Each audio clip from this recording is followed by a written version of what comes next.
Bismillahirrahmanirrahim. Assalamualaikum warahmatullahi wabarakatuh.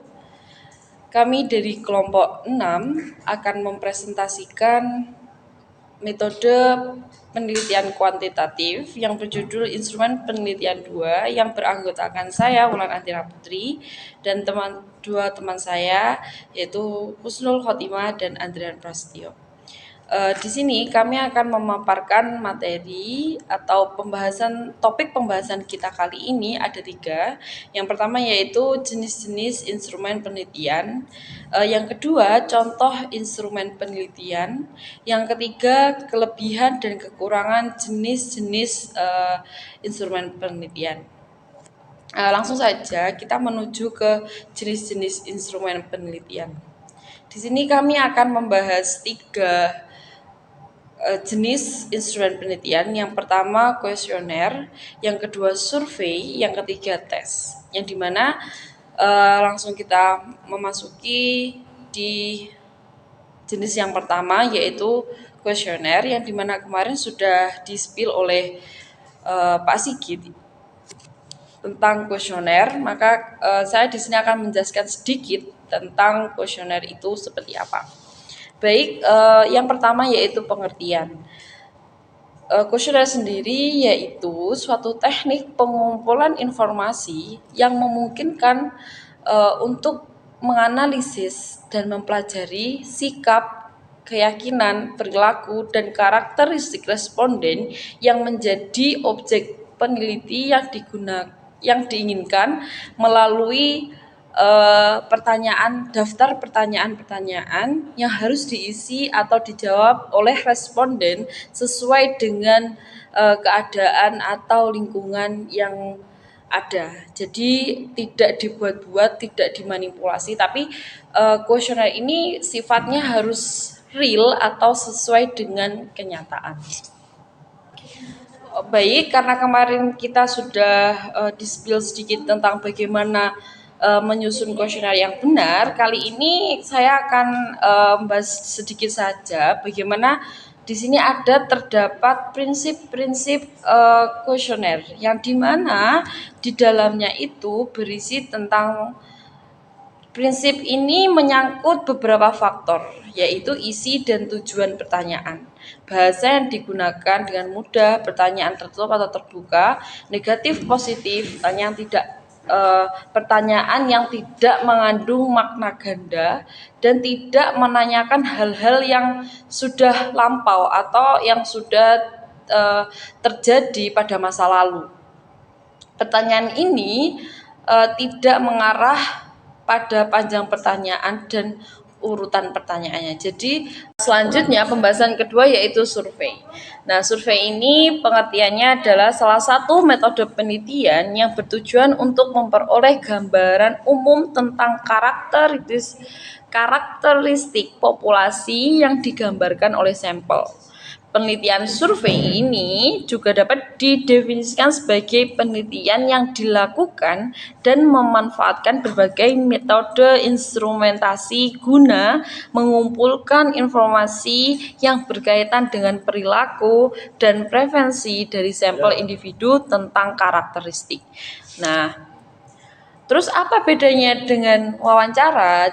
Wawancara itu hanya komunikasi dua arah yang dilakukan pada objek peneliti yang bersangkutan dan peneliti. Tapi kalau survei ini, si peneliti ini sudah melihat secara keseluruhan, tidak hanya melalui wawancara saja, tetapi survei ini lebih ke observasi yang dimana peneliti ini mengetahui karakteristik, sikap, perilaku objek yang akan diteliti, seperti itu. Selanjutnya ada tes. Menurut Paine mendefinisikan tes adalah a systematic method of gathering data for the purpose of making intra or interdisciplinary comparison. Tes didefinisikan sebagai metode sistematis pengumpulan data dengan tujuan membuat perbandingan intra atau antar individu. Dapat diartikan tes merupakan suatu alat ukur untuk mengukur kualitas suatu objek yang akan diteliti yang berbentuk serangkaian pertanyaan. Nah, di sini banyak sekali sebenarnya jenis-jenis tes itu. Ada tes kepribadian, tes bakat, tes intelijensi, tes sikap. Nah, itu jenis-jenisnya. Dan lanjutnya akan dijelaskan oleh Mbak Husnul tentang contoh-contoh instrumen penelitian. Baik, saya akan melanjutkan presentasi dari Mbak Wulan tadi, yaitu contoh-contoh instrumen penelitian. Itu ada 3, kuesioner, survei, dan tes. Contoh kuesioner, pengaruh pembelajaran Al-Quran dengan metode UMI terhadap minat baca Al-Quran di SMP Nusa Bangsa. Yang pertama seperti informasi responden, itu meliputi nama, operasional, kelas, jenis kelamin, usia. Yang kedua yaitu contohnya pertanyaan seputar pengalaman belajar, seperti seberapa sering Anda mengikuti pembelajaran Al-Quran dengan metode UMI di SMP Nusa Bangsa. Untuk yang ketiga yaitu pertanyaan tentang minat baca Al-Quran, seperti seberapa sering Anda membaca Al-Quran di luar waktu pelajaran. Apakah setiap hari, 3-4 kali seminggu, jarang sekali, atau tidak pernah. Yang keempat yaitu pertanyaan tentang motivasi dalam membaca Al-Quran. Apa yang menjadi motivasi utama Anda dalam membaca Al-Quran, seperti tuntunan sekolah atau dukungan dari keluarga, minat pribadi, atau ingin meninggikan pengetahuan agama. Yang kelima yaitu pendapat dan saran Anda. Dan yang kedua yaitu survei. Sebenarnya hampir sama antara kuesioner dan survei tersebut. Contoh-contohnya yaitu seperti yang pertama, informasi responden, itu juga meliputi nama operasional, kelas, jenis kelamin, dan usia. Yang kedua yaitu pengalaman dalam pembelajaran Al-Quran, seperti seberapa sering Anda mengikuti pembelajaran Al-Quran dengan metode UMI di SMP Nusa Bangsa dalam sebulan. Mungkinkah setiap hari, atau 1-2 kali seminggu, atau jarang sekali, atau tidak pernah. Yang ketiga yaitu minat dan kebiasaan baca Al-Quran. Seberapa sering Anda membaca Al-Quran di luar waktu pelajaran setelah menggunakan metode UMI? Mungkin setiap hari, atau 3-4 kali seminggu, atau jarang sekali, atau mungkin tidak pernah. Selain itu juga, apakah penggunaan metode UMI dalam pembelajaran Al-Quran meningkatkan minat Anda untuk membaca Al-Quran? Mungkin kalian bisa menjawab iya, atau mungkin tidak yakin, tidak terlalu, atau tidak meningkatkan minat sama sekali. Untuk yang keempat, yaitu faktor-faktor motivasi. Bisa juga apa yang membuat Anda tertarik untuk membaca Al-Quran. Kita bisa menjawab yaitu kebutuhan spiritual, mungkin dorongan dari guru atau orang tua, menjadi bagian dari rutinitas harian atau minat pribadi untuk memahami Al-Quran, dukungan teman-teman sejawat. Yang kelima, yaitu pendapat dan saran. Dengan pertanyaan, apakah Anda memiliki ide atau saran untuk meningkatkan minat baca Al-Quran di sekolah? Jadi, survei ini bertujuan untuk memperoleh informasi langsung dari siswa SMP Nusa Bangsa tentang pengaruh pembelajaran Al-Quran dengan metode UMI. Untuk selanjutnya yaitu tes atau alat pengukur. Jadi, tujuan penelitian ini yaitu untuk mengukur pengetahuan siswa tentang isi Al-Quran sebelum dan setelah menggunakan metode UMI. Contohnya yaitu tes pengetahuan Al-Quran sebelum pembelajaran, seperti memberikan serangkaian pertanyaan seputar isi Al-Quran sebelum siswa mengikuti pembelajaran dengan metode UMI. Contohnya yaitu sebutkan nama surat pertama dalam Al-Quran, atau mungkin berapa jumlah surah dalam Al-Quran, atau apa yang dimaksud dengan ayat kursi. Yang kedua yaitu tes pengalaman Al-Quran atau pengetahuan setelah pembelajaran dengan metode UMI.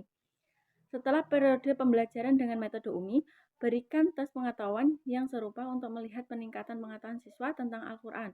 Contohnya yaitu pertanyaan dapat mirip dengan yang sebelumnya untuk mengukur sejauh mana pengetahuan mereka telah bertambah setelah pembelajaran. Baik, untuk selanjutnya presentasi akan dilanjutkan oleh Mas Andrian.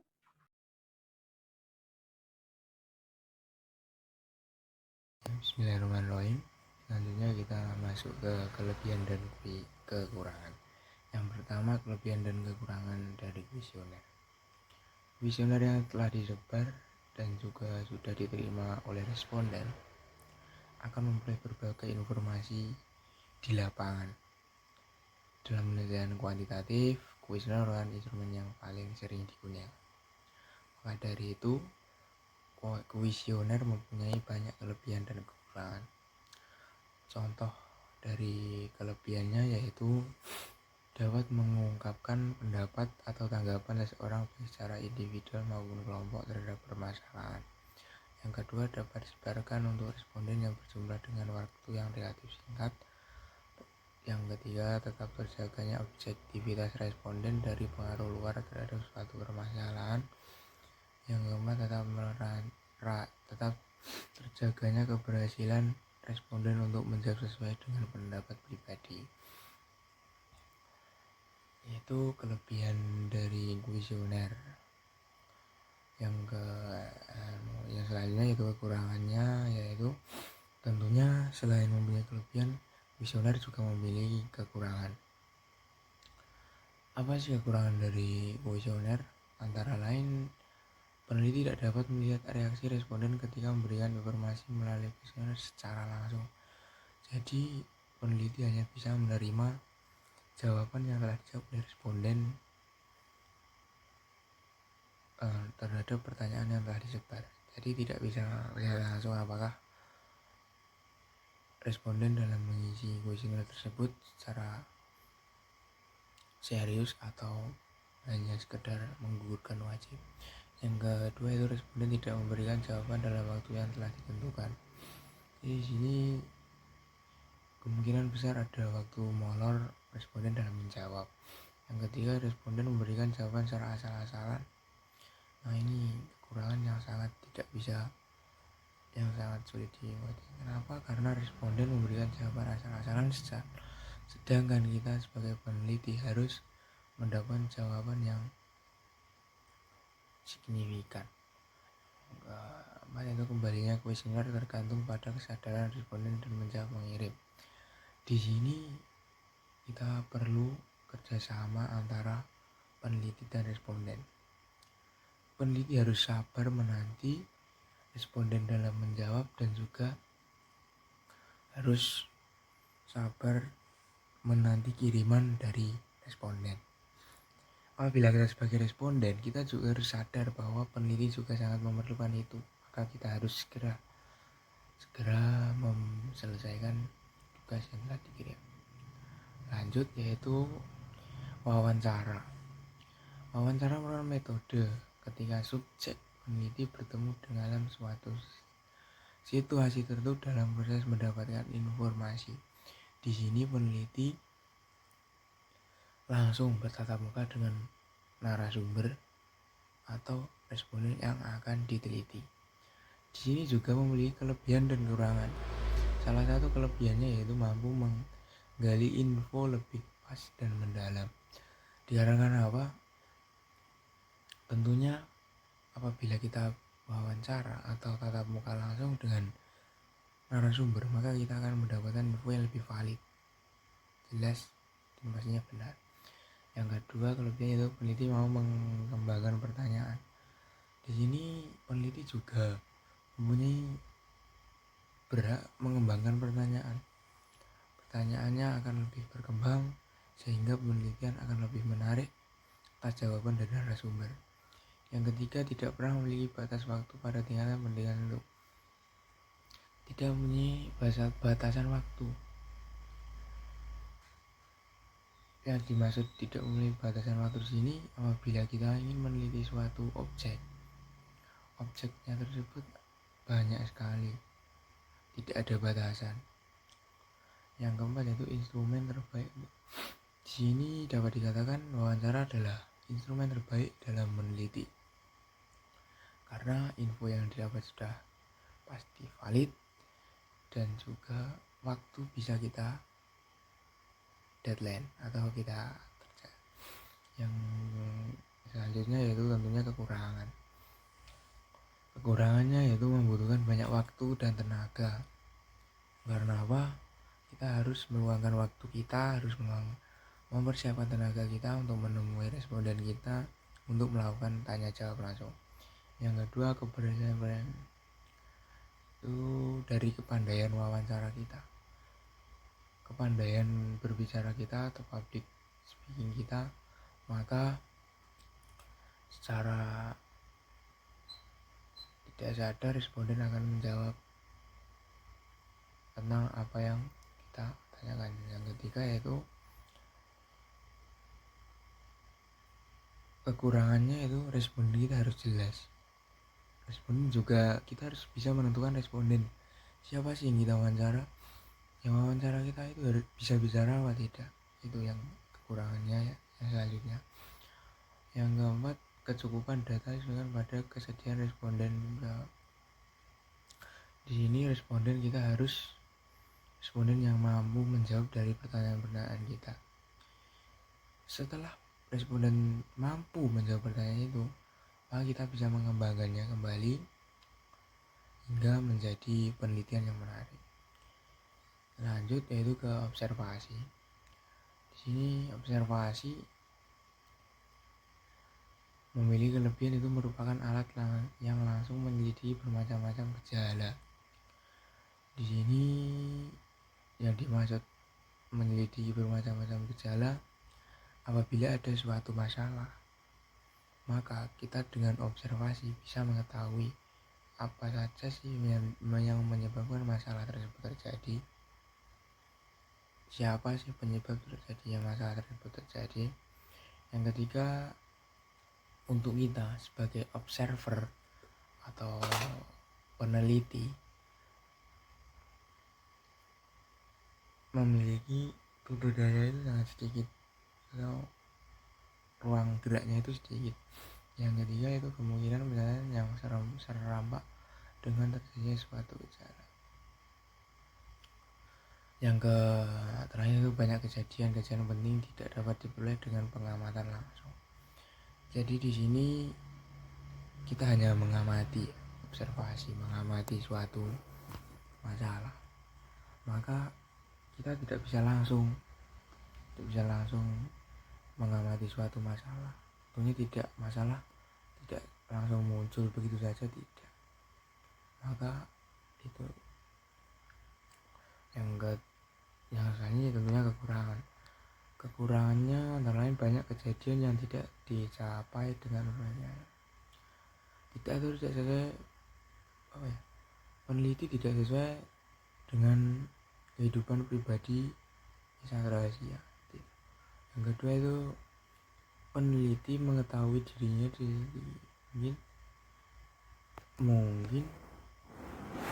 mungkin ada yang tidak terima apabila kita selidiki. Namun mengenai hal-hal pribadinya. Yang ketiga yaitu terjadinya gangguan apa ini? Banyak sekali gangguan yang bisa mengganggu saat kita melakukan observasi. Yang terakhir yaitu tentunya lama kejadian masalah itu muncul hingga kita akan meneliti, itu pastinya sudah kejadian lama atau ya sudah lama gitu. Lanjut yaitu diskusi kelompok atau ide fokus. Kelebihan dari diskusi yaitu bebas, responden menghasilkan ide-ide yang sangat